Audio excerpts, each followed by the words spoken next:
কি বলে 22শে এপ্রিল 2025 পাকিস্তান মদতপুষ্ট জঙ্গিদের দ্বারা কাশ্মীরের পেহেলগাঁওয়ে যে বর্বরোচিত নৃশংস হত্যাকাণ্ড হয়েছিল তার প্রতিবাদে আমাদের যে ভারতীয় সেনাবাহিনী পাকিস্তানের বিরুদ্ধে প্রত্যাঘাত শুরু করেছে।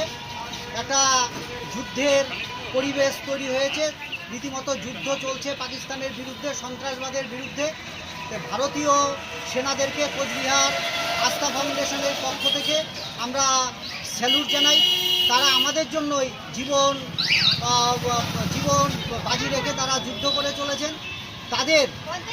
তারা যাতে বিজয়ী হবে তো আমরা সেই ব্যাপারে নিশ্চিত, এবং তাদের যাতে কোনো রকম ক্ষতি না হয়, তারা যাতে সুস্থভাবে স্বাভাবিকভাবে তারা যাতে যুদ্ধ চালিয়ে যেতে পারে, সেই জন্য আমরা আস্থা ফাউন্ডেশনের পক্ষ থেকে কোচবিহার মদন মোহন মন্দিরে তাদের জয় কামনায় এবং তারা যাতে সুস্থ থাকতে পারে সেই জন্য আমরা আমাদের প্রাণের ঠাকুরের কাছে আমরা আজকে এখানে পুজো দিতে এসেছি।